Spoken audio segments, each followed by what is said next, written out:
Olá a todos, quem fala aqui é Marcos Boldrini e sejam bem-vindos ao meu canal. Em determinado momento do dia de hoje, estive pensando um pouco na guerra em que vivemos atualmente. O pensamento me ocorreu enquanto fazia uma corrida durante o crepúsculo do sol de verão. A tarde havia sido quente, mas o vento do fim do dia tornava tudo muito mais agradável. E sem fones de ouvido, centrei-me nessa guerra a fim de suportar a ansiedade de um passo a passo monótono. Muitos talvez pensem em guerra no seu sentido estritamente material.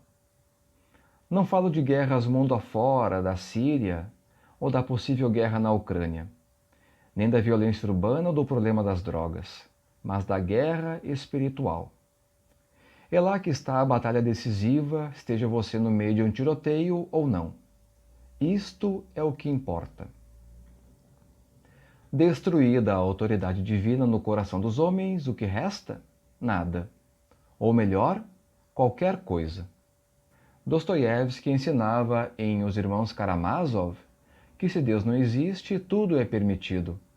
Ou pior ainda, podemos realmente acreditar em Deus, mas não aceitar, por uma profunda revolta espiritual e demoníaca, o mundo que ele criou.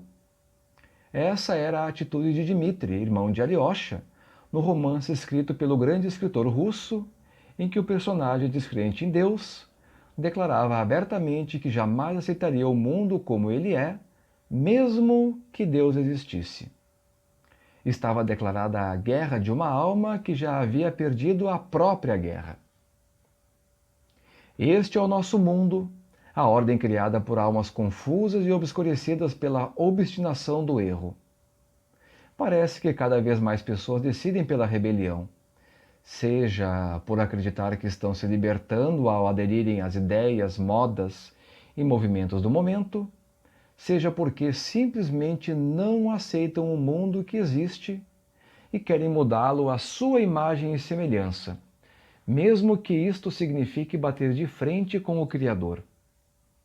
O pior é que os dirigentes deste mundo, do alto de seus castelos civis, econômicos, militares, intelectuais e mesmo religiosos, estão empedernidos em sua luta contra o espírito, tentando a todo o custo enclausurar o restante da humanidade num lockdown existencial eterno. Vejam à sua volta os frutos da revolta: confusão, insegurança e medo. Do espírito nascem a clareza, a segurança e a paz. Abolida a referência que permite medir todos os nossos atos, tudo se torna não apenas permitido, mas relativo. Não há medida ou poder que forneça a paz necessária, pois a paz precisa de ordem.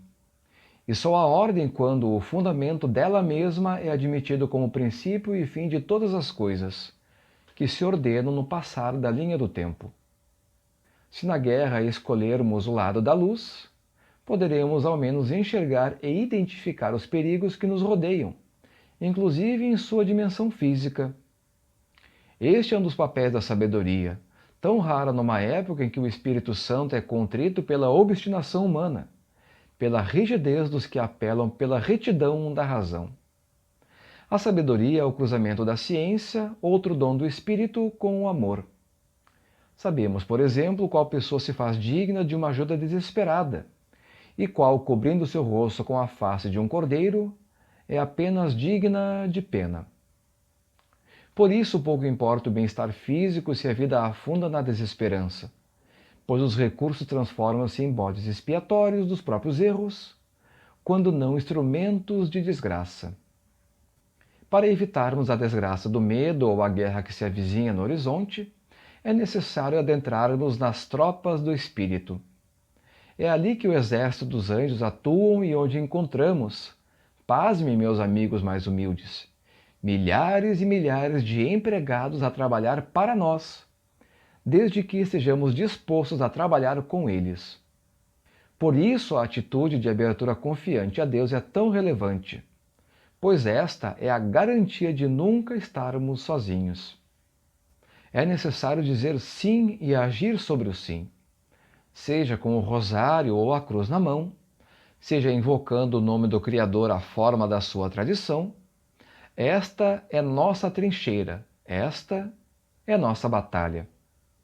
No mundo, nenhuma guerra ou desgraça cessará por completo sem que peçamos auxílio a quem fez todas as coisas, inclusive as que permitiram a criação das armas.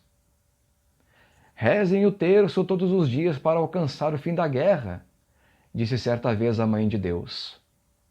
Essa é a nossa guerra, a única necessária para vencer todas as guerras.